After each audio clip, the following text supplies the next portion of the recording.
नमस्कार दोस्तों, स्वागत है आपके अपने YouTube चैनल संस्कृत अड्डा पर। दोस्तों, आज की इस वीडियो में हम करेंगे 64 नंबर के संस्कृत के प्रैक्टिस सेट को। और अगर आपने हमारे इससे पहले वाले 63 प्रैक्टिस सेट नहीं देखे हैं तो उससे आप ऊपर कोने में जो 3 डॉट है इन पे क्लिक करके आप आई बटन पे पहुंच जाओगे तो वहां पर जाकर आप इससे पहले वाली वीडियो देख सकते हैं। और इस वीडियो की जो PDF है आप हमारे टेलीग्राम ग्रुप से प्राप्त कर सकते हैं। उसका लिंक आपको नीचे डिस्क्रिप्शन में मिल जाएगा, या जो हमारे चैनल की प्लेलिस्ट है वहां पर जाकर अभी तक की जितनी भी वीडियो इन सभी को भी आप देख सकते हैं। और दोस्तों, अगर आपने अभी तक हमारे चैनल को सब्सक्राइब नहीं किया तो सब्सक्राइब कर ले, साथ में जो बेल वाला आइकॉन है उसे ज़रूर दबाएं, जिससे जो आपको हमारे आने वाली जो वीडियो है उसकी नोटिफिकेशन मिलती रहेगी। और दोस्तों, वीडियो को लाइक, कमेंट और शेयर जरूर कीजिएगा और हमारे साथ अंत तक बने रहिएगा। तो हमारा फर्स्ट क्वेश्चन रहेगा यहाँ पर नायक का, और एग्ज़ाम की दृष्टि से जो क्वेश्चन वेरी इंपॉर्टेंट है। और यह भी जो लगभग 80-90% जो एग्ज़ाम में क्वेश्चन पूछा जाता है, नायक कितने प्रकार के होते हैं। तो नायक जो है यहाँ पर 4 प्रकार के बताए गए हैं: धीरोदात्त, धीर उदत्त, धीर ललित और धीर प्रशांत। तो यहाँ पर जो धीर उदात्त जो नायक है ये कौन से होते हैं? तो महासत्व, अति गंभीर, क्षमावान, विकथन, स्थिरो निगूढ़, अहंकारो, धीरोदात्त, दृढ़व्रत हैं।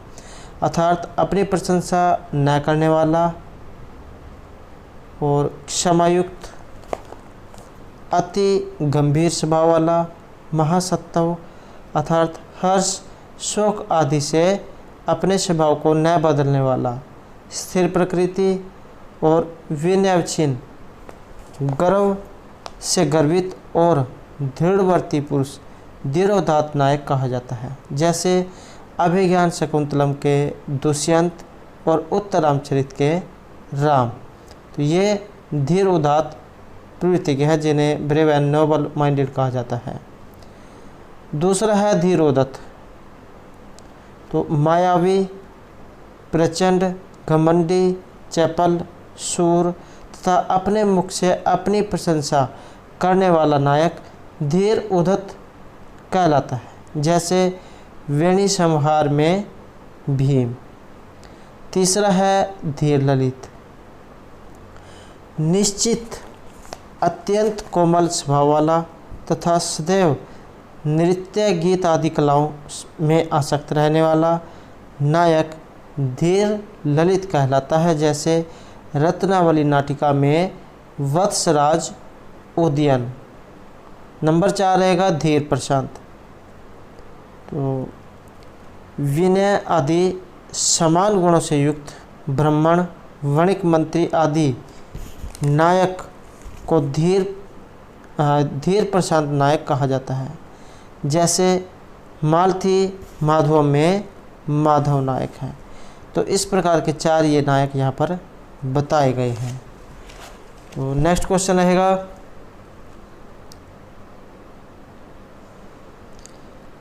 क्रिया का। तो क्रिया से कौन उक्त होता है? तो ये रहेंगे ये सभी कर्ता, भाव, कर्म। तो क्रिया से कर्ता, कर्म और भाव उक्त होते हैं। जैसा कि कर्तृवाच्य में कर्ता, कर्मवाच्य में कर्म और भाववाच्य में भाव प्रधान होता है। क्रिया कौन करता है? कर्ता। किसके माध्यम से? कर्म के। और जब क्रिया करता है तब उसमें भाव भी सम्मिलित हो जाता है, तो वाक्य पूर्ण समझा जाएगा। इसलिए क्रिया तीनों विकल्प जो यहाँ पर ये सही रहेंगे। अगला क्वेश्चन है यहाँ पर श्रव्य काव्य का। श्रव्य काव्य के कितने भेद होते हैं? दोस्तों, श्रव्य जो काव्य है इसके 2 भेद बताए गए हैं। तो इसके 2 भेद जो बताए गए हैं। तो 2 भेद कौन कौन से होते हैं? जैसे दृश्य काव्य और श्रव्य काव्य। दृश्य काव्य के रूपक और उपरूपक 2 भेद हो जाते हैं, और जो श्रव्य काव्य है इसके पद्य, गद्य और चंपू काव्य 3 भेद हो जाते हैं। अब यहाँ पर जो ये काव्य का क्वेश्चन है ये एग्जाम की दृष्टि से महत्वपूर्ण हो जाता है। काव्य होता क्या है?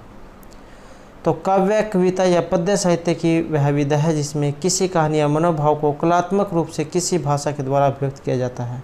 भारत में कविता का इतिहास और कविता का दर्शन बहुत पुराना है। इसका प्रारंभ भरत मुनि से समझा जाता है। कविता का शाब्दिक अर्थ काव्यात्मक रचना या कवि की जो कृति छंदों की श्रृंखला में विधिवत बंधी जाती है उसे काव्य कहा जाता है। काव्य वह रचना है जिससे चित्त किसी रस या मनोवेग से पूर्ण हो, अर्थात वह जिसमें चुने हुए शब्दों के द्वारा कल्पना और मनोभाव का प्रभाव डाला जाता है। रस गंगाधर में रमणीय अर्थ के प्रतिपादिक शब्द को काव्य कहा गया है।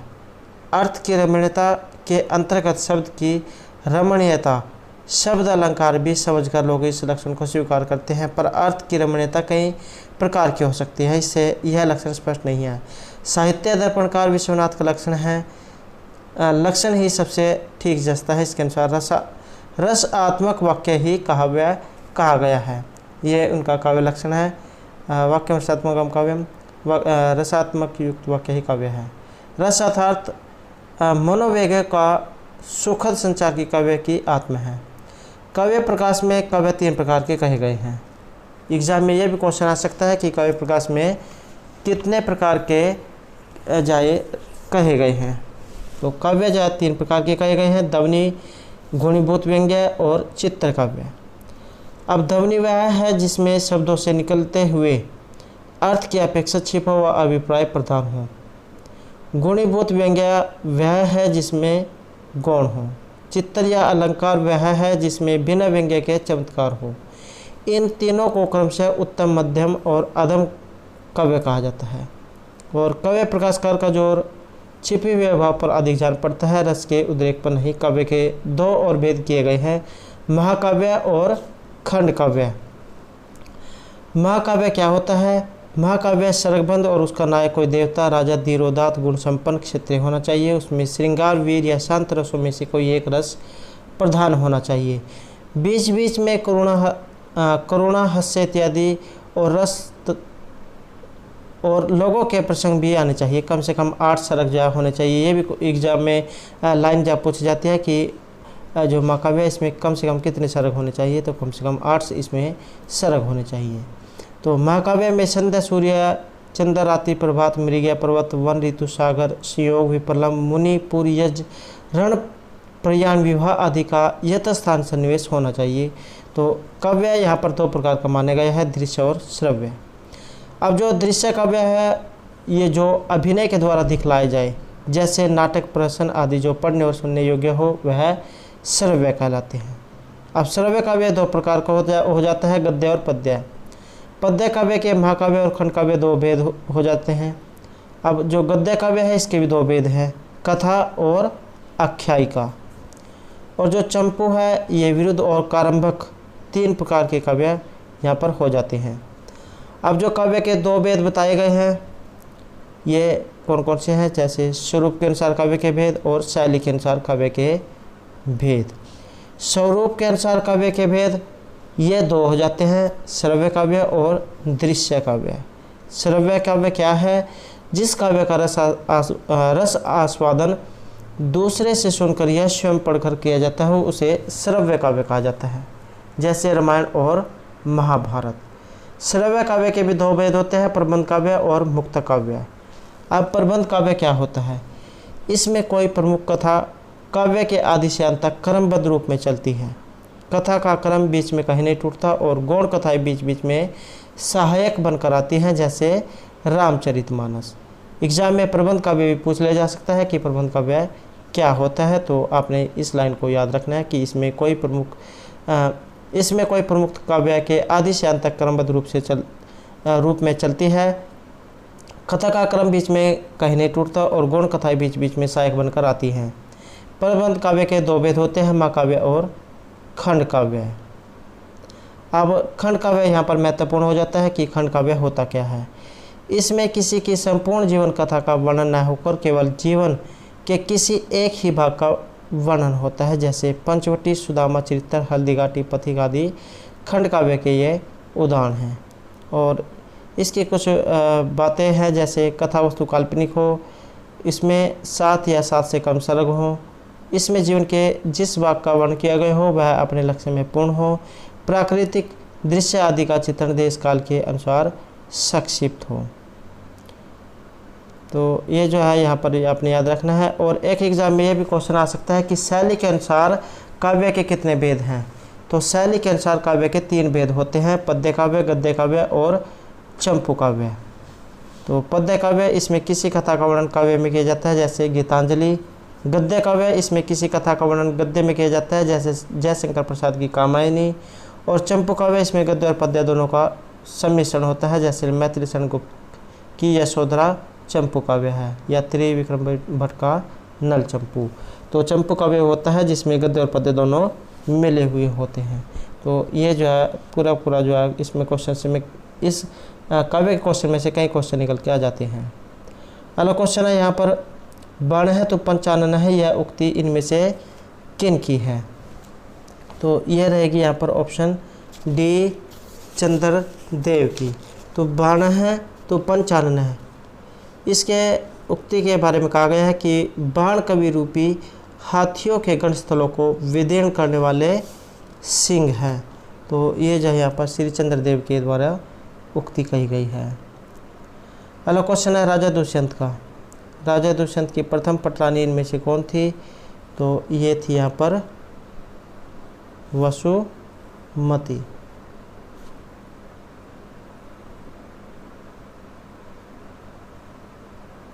अगला क्वेश्चन है अर्थोही कन्या प्रक्रिया एवं यह सूक्ति। तो अर्थोही कन्या प्रक्रिया एवं यह सूक्ति कहाँ से ली गई है? तो इसका संबंध रहेगा यहाँ पर ऑप्शन डी, कन्नव से।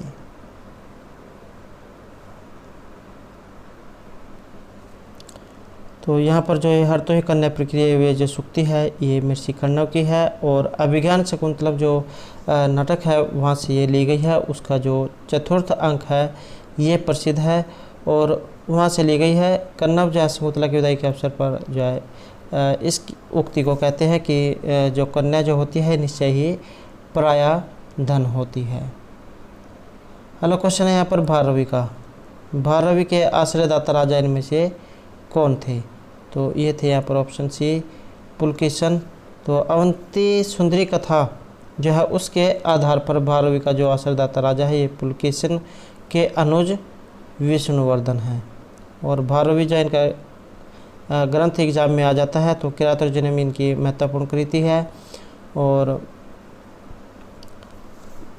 इसमें जो है किरात, अधिपति शिव और अर्जुन के बारे में वर्णन किया गया है। और भारवी का जो अर्थ गौरव के लिए जाना जाता है। इनके जो वचन है ये एग्जाम में पूछे जाते हैं कि इनके वचन किस तरह के हैं। तो नारियल के समान जो इनके वचन कहे गए हैं। तो जिस प्रकार नारियल बाहर से कठोर होता है लेकिन अंदर से कोमल होता है, इसी तरह भारवी के वचन जो है कहे गए हैं।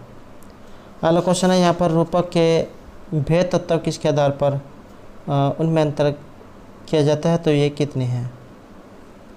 तो यहाँ पर रूपक के अनुसार तो ये रहेंगे यहाँ पर ऑप्शन ए 3। तो रूपक के भेद तत्व जिनके आधार पर उसमें अंतर किया जाता है ये 3 प्रकार के होते हैं। कौन कौन से? जैसे वस्तु, नेता और रस। तो इनके आधार पर रूपक के 10 भेद किए जाते हैं। वस्तु, नेता, रस, तेसाम वेद का है 10। अगला क्वेश्चन रहेगा नाट्य में कितने रस होते हैं? तो नाट्य में रस कितने होते हैं? तो यहाँ पर जो है ऑप्शन बी बताया गया है 8, लेकिन जो है रस यहाँ पर नाट्य में 8 बताए गए हैं। श्रृंगार, हास्य, करुण, वीर, भयानक, विभत्स और अद्भुत। लेकिन जो 9वां रस जो है ये शांत को माना गया है। और एग्ज़ाम में जैसे यहाँ पर ये रस दिए गए हैं, इनके स्थायी भाव, वर्ण और देवता भी एग्ज़ाम में जरूर पूछे जाते हैं। तो जैसे श्रृंगार जो रस है इसका स्थायी भाव रति है, वर्ण का श्याम, इसका जो वर्ण है ये श्याम है, देवता विष्णु है। हास्य रस के हास जो यहाँ पर स्थायी भाव है, शुक्ल देवता और प्रमथ देवता। करुण जो रस है शोक स्थायी भाव है, कपोत वर्ण वाला और यम देवता है। रुद्र जो रस है क्रोध वर्ण वाला है, रक्त वर्ण और रुद्र देवता। वीर रस है उत्साह स्थायी भाव, सुवर्णवत वर्ण वाला और महेंद्र देवता है। ऐसे भयानक रस भय स्थायी भाव, कृष्ण वर्ण वाला है, यम देवता है। और अद्भुत में विष में स्थायी भाव है, पित्त वर्ण वाला और गंधर्व देवता है। शांत रस इसमें समस्थायी भाव, कुंद पुष्पवत वर्ण और श्री नारायण देवता हैं। और एक क्वेश्चन ये भी एग्जाम में आता है कि रूपक जो होता है इसके कितने प्रकार के होते हैं। तो रूपक के 10 भेद होते हैं। नाटक, प्रकरण, भाण, व्ययोग, समवकार, डिम्ब, इह, मृग, अंकविति और प्रहसन। तो जैसे यहाँ पर इसके रूपक के 10 भेद है, ऐसे ही उप रूपक भी होते हैं। इसके 18 प्रकार होते हैं। जैसे नाटिका, त्रोटक, गोष्ठी, सट्टक, नाट्यरासक, प्रस्थान, उलाप्य, काव्य, प्रेक्षण, रासक, समलापक, श्रीगदित, शिल्पक, विलासिका, दुर्मल्लिका, प्रकरणी, हलीस और भणिका। तो इस प्रकार से रूपक के 10 और रूपक के 18 भेद होते हैं। अगला क्वेश्चन है, संस्कृत वाङ्मय में सर्वप्रथम गद्य का प्रयोग किस ग्रंथ में हुआ था। तो ये था यहाँ पर ऑप्शन बी, यजुर्वेद में। तो संस्कृत वाङ्मय में जो सर्वप्रथम गद्य का प्रयोग यजुर्वेद में हुआ है और वैदिक गद्य का प्राचीनतम रूप शुक्ल यजुर्वेद तथा कृष्ण यजुर्वेद की तैत्तिरीय, काठक और मैत्रायणी संहिताओं में मिलता है। और ऋग्वेद में सर्वप्रथम पद्य का प्रयोग अर्थात श्लोक या जो मंत्र है इसके माध्यम से प्राप्त होता है। अगला क्वेश्चन है, महाकवि भवभूति के राम किस प्रकार के नायक हैं। तो महर्षि भवभूति उत्तरामचरित इनके द्वारा रचित है और उत्तर जा कथा का इसमें राम के उत्तर की जो कथा है उसका इसमें वर्णन है। तो राम किस प्रकृति के यहाँ पर नायक पूछा गया है। तो ये जो है यहाँ पर ऑप्शन डी रहेगा। तो धीर उदात प्रवृत्ति के यहाँ पर बताए गए हैं। महासत्व अति गंभीर है, क्षमावान विकथन, स्थिर निगूढ़ अहंकारो, धीर उदात दृढ़ वर्त है। तो धीर उदात प्रवृत्ति के बताए गए हैं। अगला क्वेश्चन आएगा यहाँ पर बाणभट्ट का। तो बाणभट्ट का समय। और दोस्तों ये जो जितने भी महर्षि हैं इनके जीवन परिचय, रचनाएं, ये सभी जो हमारे द्वारा एक अलग वीडियो में कराए गए हैं। और अगर आपने वो वाली वीडियो नहीं देखी है तो आप हमारे चैनल के प्लेलिस्ट में जाकर देख सकते हैं। तो यहाँ पर बाणभट्ट का समय, तो इनका काल यहाँ पर माना गया है 7वीं शताब्दी। तो इसमें राइट आंसर ऑप्शन डी जाए रहेगा। और बाणभट्ट की कादम्बरी एक अमर कृति है।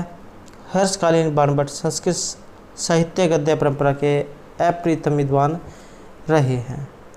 तो महर्षि जो बाणभट्ट है ये राजा हर्ष के समकालीन है, या आप इनके दरबारी कवि आप इनको कह सकते हैं। अगला क्वेश्चन रहेगा, कादम्बरी के कथानक का आधार क्या है। तो घुनड्डे की जो बृहत कथा है उसका प्रभाव इसमें देखने को मिला है। अगला क्वेश्चन रहेगा यहाँ पर राजा शूद्रक की राजधानी। तो राजा शूद्रक की राजधानी इनमें से कौन सी है। तो ये रहेगी यहाँ पर विदिशापुरी। तो यह जो वर्णन है बाणभट्ट की जो रचना है कादम्बरी इसमें हमें देखने को मिला है। एक इस ऐतिहासिक ग्रंथ में शूद्रक के 3 जन्म की कथा कही गई है। पूर्व जन्म में चंद्रमा, चंद्रपीड़ और शूद्रक जाए थे। अगला क्वेश्चन आएगा यहाँ पर, कादम्बरी और हर्षचरित में बाण ने किस देवता की स्तुति की है। तो कादम्बरी और हर्षचरित में महर्षि बाणभट्ट ने। तो ये रहेगा यहाँ पर ऑप्शन सी, शिव और विष्णु की। तो यहाँ पर इन दोनों देवताओं की आराधना की गई है। और कादम्बरी का जो मंगलाचरण है इसमें इन्होंने कहा है कि त्रिमियाय त्रिगुण आत्मने नमः है। नेक्स्ट क्वेश्चन है, सुख के पूर्वजन्म का नाम। तो सुख का जो पूर्वजन्म है इसमें इनका नाम क्या था। तो ये था यहाँ पर ऑप्शन सी, पुंडरीक। तो सुख के पूर्वजन्म का नाम पुंडरीक था। बाणभट्ट की जो रचना है कादम्बरी इसमें 3 जन्म की कथा का वर्णन मिला है और इनका जो नाम है ये पुंडरीक, उसके बाद वैशंपायन और सुख। तो इस तरह से जो इनका नाम ये इसमें 3 जन्मों में रहा है। अगला क्वेश्चन रहेगा यहाँ पर, बाण है तो पंच आनन है सूक्ति इनमें से किन की है। तो ये किसकी है। ये रहेगी यहाँ पर ऑप्शन ए, चंद्र देव की। अगला क्वेश्चन रहेगा, बाण है तो बाण है। ये दोनों क्वेश्चन में अंतर है। एक में है बाण है तो पंच आनन है, तो ये तो है चंद्रदेव की, और जो यहाँ पर दिया गया है बाण है तो बाण है, ये कथन किसका है? तो ये जयदेव का है। तो ये दोनों क्वेश्चन में अंतर है, दोनों अपने अलग अलग याद रखने हैं।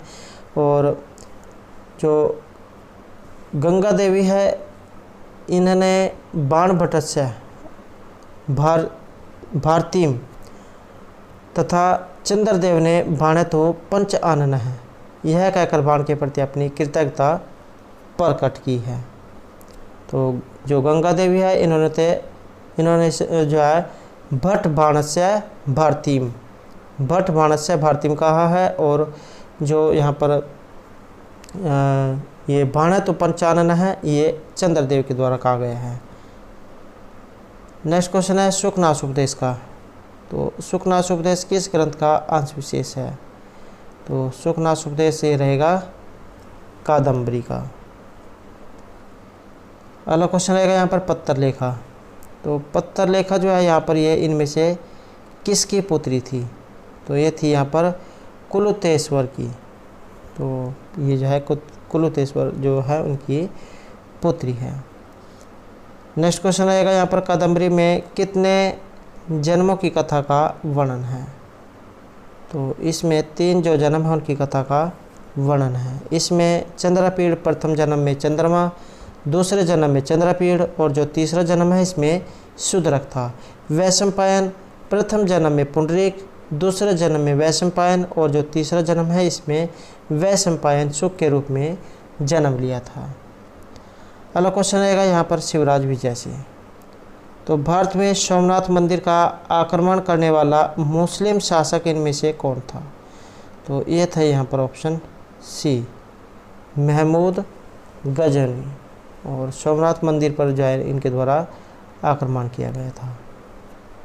और इसका जो वर्णन है ये मेरे पंडित अंबिका दत्त व्यास के द्वारा जो रचित ग्रंथ है ये शिवराज विजय, इसमें इसका वर्णन है। और अगर आपने पंडित अंबिका दत्त व्यास और इनका जो रचित ग्रंथ है शिवराज विजय, इससे संबंधित महत्वपूर्ण क्वेश्चन नहीं देखे हैं और उनका जीवन परिचय नहीं देखा है, तो इसे आप हमारे चैनल की प्लेलिस्ट में जाकर देख सकते हैं, इनके जीवन परिचय और इनसे संबंधित जितने भी महत्वपूर्ण क्वेश्चन बनते हैं सभी जो हमारे द्वारा उस वीडियो में कराए गए हैं। तो अगला क्वेश्चन आएगा यहाँ पर कार्यम वह साध्यम ध्येयम आपात्यम, यह उक्ति इनमें से किन की है? तो ये रहेगी यहाँ पर शिवाजी की। तो इनके द्वारा कहा गया है कि या तो मैं कार्य को या पूर्ण करूँगा या अपने शरीर का त्याग कर दूंगा।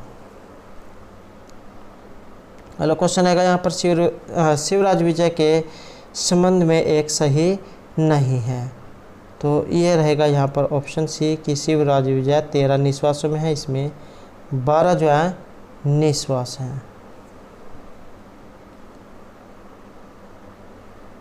अगला क्वेश्चन है यहाँ पर शिवराज विजय में निश्वास, तो इसमें यहाँ पर 12 जो है निश्वास है और 3 जाय विरामों में है और प्रत्येक विराम में 4, तो 4 गुणा 3 तो बराबर 12। अगला क्वेश्चन आएगा भारतवर्ष में सर्वप्रथम यवन शासन का बीज आरोपण इनमें से किन के द्वारा किया गया था?